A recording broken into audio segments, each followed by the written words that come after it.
This is the Detroit Sports Podcast Network. Welcome to Wanna Bet. Today is July 17th, 2019. We are in the doldrums of summer, the darkest time to be a sports fan. I would argue there is no worse time of year to be a sports fan. I think summer is incredibly overrated. And a big reason for that is because there's just nothing on TV. I guess that's good since everything during the summer happens outside, and it kind of gives me a reason to get up off my ass and go do something. Like I play softball, I do a number of different things, go golfing, things I wouldn't maybe have as much of an opportunity to do. One, because the weather stinks the rest of the year, and two, because I got to be inside watching something on television. I'm watching every game you could possibly imagine. This summer, however, with our Tigers being dreadful, I've taken a good amount of the summer off. I haven't watched a ton of baseball. I've gotten around to it at times. But for the most part, I've kind of taken baseball in very limited sample sizes this year. I do have value picks for the World Series coming at you. Post All-Star break, thoughts on the teams that are best suited to win the World Series. I have that coming up. I also have a look at NFL potential division winners and where you can find value there. And I also have a look at the NBA win totals for 2019-20. They have been released. They have been updated. They are revealed. They are fully fleshed out. And with all rosters nearing completion, I think it's a pretty good time to just finally say, all right, let's cover the win totals. Let's see what we're dealing with here and go ahead and do that. But first, I got to tell you about our presenting sponsor, MyBookie.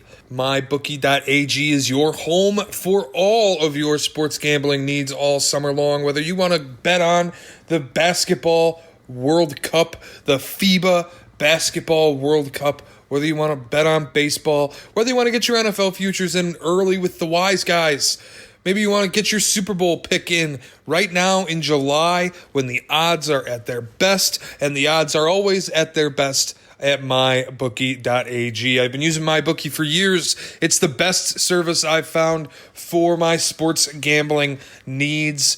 I guess they're actually wants, but you get the picture. MyBookie.ag is the best place to go. At MyBookie, when you play, you win, and you get paid very fast. I'm talking 48-hour turnaround. It is the easiest service I've found to use to get your fill of your money your way when you need it. MyBookie.ag, and when you use promo code DSP, we are going to give you a 50% sign-up bonus. You want to deposit $100? We'll give you $50. We're matching you free money up to $2,000. Come on. It's free money. You got to take it up. When you sign up at MyBookie, use promo code DSP for some free money on us here at Detroit Sports Podcast. And that's a token of our appreciation for listening to Wanna Bet. All right, so I have the odds in front of me for Major League Baseball futures, for the World Series, for the American League pennant, for the National League pennant. I will explain where I believe there is some value, what teams I think could sneak that way. Some of these might need, a pretty good second half. One of the things that I struggle with baseball, as far as gambling, and especially gambling futures, is baseball's always seemed to me a bit like a crapshoot, and I loved baseball. I grew up playing baseball my entire life. I've played baseball. It was my first love. Diehard Detroit Tigers fan my entire life, and so, but I've always believed baseball is a bit of a crapshoot. For example, in 2013, the best team in the playoffs was the Detroit Tigers. They were the best team in baseball. That was, in my opinion, one of the best teams to not win the World Series. With the pitching staff that they had assembled, with Justin Verlander, with Max Scherzer, with Rick Porcello, with Doug Fister, with Anibal Sanchez, with the pure power in their lineup, with Miguel Cabrera and Prince Fielder, that was one of the best teams to not win the World Series. And big part of that is baseball's a crapshoot. Boston was playing off of emotion. They were able to just put things together when they needed to do it. And I think baseball is a weird sport because typically when series are decided in best of 7 fashion, the best team always wins. But that's not the case in baseball because it's different conditions in every game. You play a best of 7 in basketball. Generally, it's the same 5 players starting every game. Even if you were to play a series in football, you're not going to have a quarterback rotation, right? Baseball is the only sport where the conditions of each game in a series change on a per-game basis. And it's why I think it tends to be a bit of a crapshoot once you get in. I think there's a difference between a team that plays a 162-game season and a team that plays however many, 5, 7, and 7, 19 games. I think there's a difference between those types of teams. The way the Angels, for a long time, would be the best team in baseball, but they couldn't win a playoff series. I think that tends to happen because there are regular season teams and there are postseason teams, especially in this sport, which is why I'm not entirely sure I'm willing to believe in the New York Yankees. Their game... Now, granted, they are going to get themselves home field, but it feels as though so much of what they do is predicated on power. And I know they've been injured, but it feels like so much of what they do offensively is predicated on power. It's predicated on a short porch. It's the same reason I don't believe in the Twins. The Twins are mashing home runs. I've been waiting for them to fall apart. They won't do it, but they're just mashing home runs. If your offense is predicated on power, sort of the way the Tigers was in 2013, more often than not, when the weather gets a little colder, when the pitchers get a little more dominant in October, when everything kind of starts favoring small ball, these power teams tend to fall apart. I think the best pick right now is the current best team in baseball. It'll be, if they make it, their 3rd consecutive season as a World Series team. They are not even money. They are above even money, which is more value than I would have expected to get for them given the way that they've played all season. It's Los Angeles Dodgers. And you can get them at plus 280. You want to throw $100 down on the Los Angeles Dollars, it's a $280 win. I look at this team, their consistency that they've had on the mound, that they've had offensively, that they've had defensively over the past 3 seasons is incredibly impressive. They have really smart management. They have a really smart manager. They have a great rotation. Top to bottom, one of the best lineups in baseball. I think this team, the 3rd time's the charm with them. Do I think that there's value to be had, in Minnesota? Because like I said, nobody's giving them respect because they play in a black hole of a division. They're at plus 950. I might throw a flyer on them. And that's why my plan for betting baseball futures right now. I would bet, if I'm splitting up a $100 bet, I would put 50 on the Dodgers, I would put 30 on the Yankees, and I would put 20 on the Minnesota Twins. Or excuse me, not the Yankees. I would put 30 on the Astros, and I would put 20 on the Minnesota Twins. The Astros at plus 333, or the Astros at plus 450, excuse me, and the Twins at plus 950. That's how I would split my $50. I think there's the most value there. I think outside of that, the Red Sox, they're on the outside looking in as far as the playoffs are concerned. If they get in, are they dangerous? Yes. But they have the Achilles heel of every single David Dombrowski baseball team, as we in Detroit know so well. They don't have a bullpen. And having a bullpen is one of the most critical aspects of succeeding in the postseason. That's where I think the Dodgers, the Astros, the Twins, they're set up well.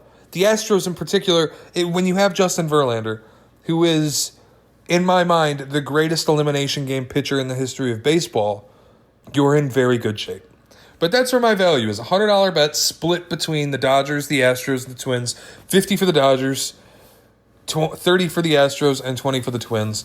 Maximize your ability to win without giving too much up to risk. Any way that cuts, you come up positive.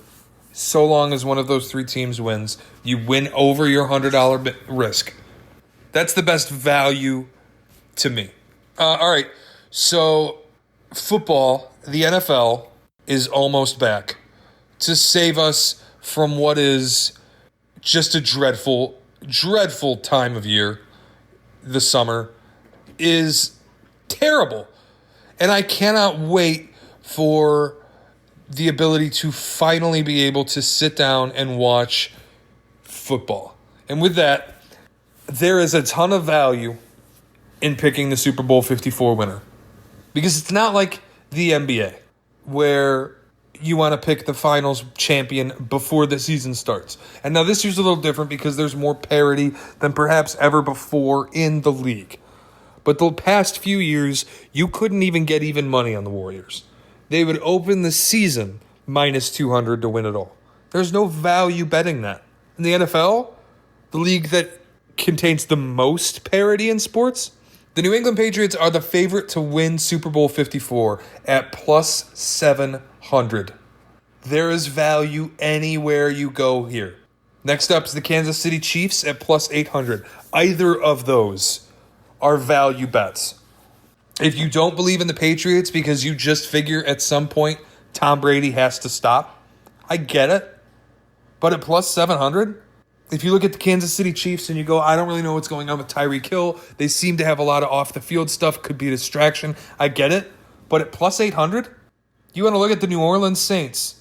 And the same thing as the Patriots. And you go, well, Breeze in the second half of the season, the defense kind of carried them. He looked like he was showing his age a little bit. Do I really believe that Drew Brees can come out and have another MVP candidacy season? I don't really believe in him. But at plus 850... like, there's not one team here that I look at and I go, that's a bad bet. The Los Angeles Rams. Jared Goff continues to develop. The defense is still filled with stars. It's a good team. Plus 900? Chicago Bears, number one defense in football a year ago. Plus 1,200? The Cleveland Browns, who have added Odell Beckham Jr. to an offense that already had David Njoku and Jarvis Landry, Baker Mayfield, Kareem Hunt, et al. Duke Johnson is still on the team despite a trade request. Plus 1,200. The Indianapolis Colts with a revolutionized offensive line with Andrew Luck, MVP candidate Andrew Luck. With Paris Campbell being added in as a weapon. With T.Y. Hilton.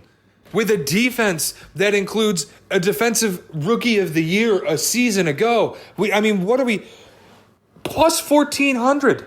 The L.A. Chargers, a team a lot of people thought was a Super Bowl contender a year ago. Plus 1,600. Everywhere I look, it's value.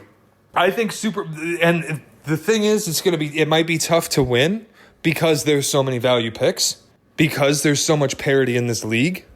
But I don't see a bad bet in the bunch, which maybe makes them all bad bets. I think it gets a little more clear, the image, when you start looking at division winners. For example, the AFC East. You want to hedge your money? Bet the Patriots. Minus 500, they're one of the only teams that comes in under even money to win their division because guess what? They're going to win this division. They win this division every year. The New York Jets have a question mark at quarterback. Nobody cares that they got Le'Veon Bell. They have a head coach whose eyes are exploding out of his head every time he takes a podium. The Buffalo Bills are a disaster at quarterback. Josh Allen showed flashes, but we're talking about a team that had Nathan Peterman as the day one starter, couldn't get out of their own way. It's a good defensive team. It's a poorly coached team. It's a poorly managed team. LaShawn McCoy's taking up too much of a cap hit for them to really be competitive. And don't get me started on the Miami Dolphins, who might be the worst team in the NFL. Just an awful, awful roster, top to bottom. You want real value in your division winner, look no further than the AFC North. The Cleveland Browns at plus 120, the Pittsburgh Steelers at plus 195. Ben Roethlisberger is still a talented quarterback, but he's old. Baker Mayfield can revolutionize the sport. He reminds me of a younger Tom Brady from a competitive standpoint, from his just desire to win at all costs. He's constantly involved. Like, when I saw him headbutt Nick Chubb after a third down conversion in a team scrimmage during Hard Knocks, I saw that same fire that existed within Tom Brady, where he's headbutting teammates during practice, where he's getting in guys' faces during practice because he just always wants to win. I love the Cleveland Browns at plus 120. And you will notice a trend because I like a lot of these favorites. For example, the AFC South. The Indianapolis Colts at minus 105. I already told you in the Super Bowl odds. At plus 1,400, the Indianapolis Colts are one of my favorite teams to bet for the Super Bowl this year. You have the answer at quarterback. You know how good your quarterback is. You finally showed some semblance of a run game a season ago. You've added weapons for your MVP caliber quarterback in Paris Campbell. He already has T.Y. Hilton.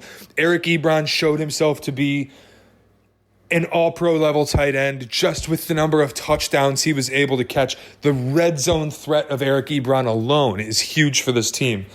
Not to mention the revolutionizing of their offensive line by Quentin Nelson. Not to mention the fact that they actually have a defense for the first time this millennium. I love the Indianapolis Colts. I don't think there's any way that they lose this division.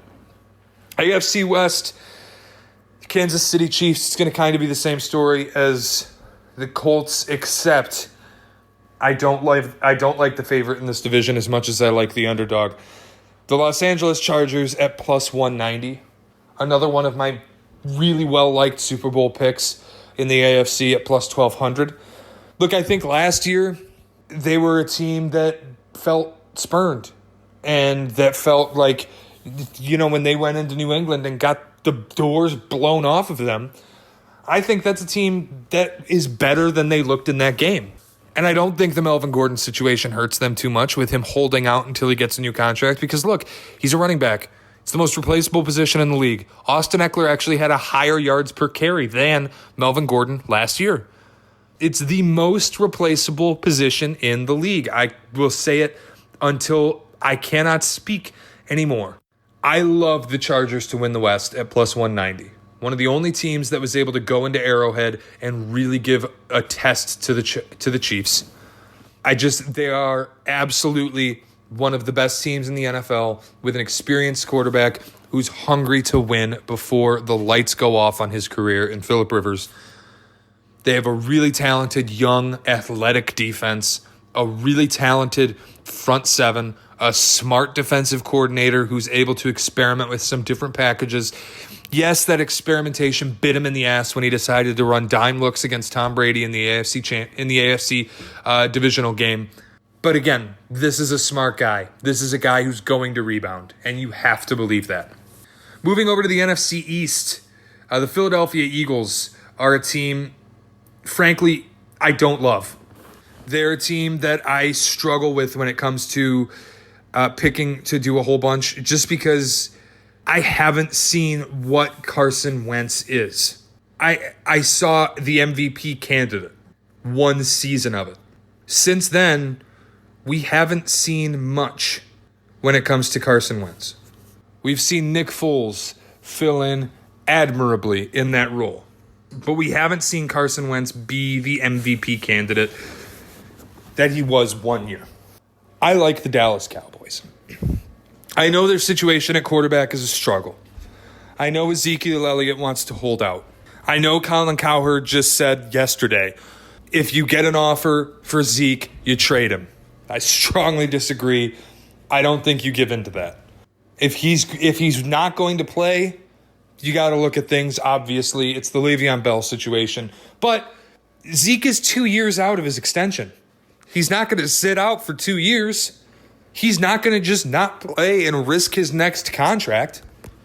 And I think a guy on a rookie contract as a running back at the most replaceable position in the league, to ask for his extension now, 2 years ahead, to claim he's going to hold out, I don't know what ground you have to stand on. And that's why I'm not a whole lot too worried about things in Dallas. I think they have a good defense. I think Dak is capable when Zeke is on the field. And I just don't trust the Eagles to continue this 3-year run of success.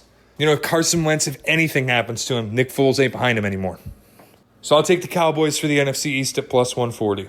The NFC North, really it's a 3-horse race between the Bears, the Packers, and the Vikings. The problem is the Packers have the best quarterback of the bunch. The Bears have the best defense, but their quarterback is, for all intents and purposes, bad. And the Vikings, the defense is declining. I don't like Kirk Cousins in big games at all. I'm well documented on that. So give me the Packers, plus 195, in a division where the Bears are plus 160, the Vikings are plus 240, and the Lions, the hapless Lions, are plus 1,000. Give me the Packers to win the division, and happy Aaron Rodgers under a new coach rights the ship, takes back the NFC North crown. I don't believe he wins the NFC. I will give you a Super Bowl selection just for fun at the end of this, right after I'm done with my value picks. For the NFC West, it's the Los Angeles Rams. Look, they have the best coach in the division. I know a lot of people say Pete Carroll is the best coach in that division. What I saw Pete Carroll do in that playoff game, when he so heavily forced a balanced attack that way too heavily favored the run, where he didn't use his quarterback nearly enough, where he made multiple blunders late in games that Sean McVay simply wouldn't make. And I understand Sean McVay was not great in the Super Bowl. But you have to remember, he was going up against a defense that found itself being one of the best units in the league towards the end of that season, and up against an all-time great head coach in Bill Belichick. Give me the Rams in this division at minus 180. It's just, there's no value in this division. The Seahawks at plus 275. The 49ers at plus 550 are really interesting. And if you want to just put a feeler out, take a flyer, the 49ers at plus 550 are one of my favorite underdog picks for any division. I think if Garoppolo can come back and be talented, I think under the head coaching of Kyle Shanahan, one of the brightest minds in football, they have a shot. As for NBA win totals that have finally been released, now that we have completed rosters, we have a look at all of the NBA win totals. I have the best value ones and the biggest locks. My first lock, and that's, I guess, instead of value, I'm just going to give you my absolute locks.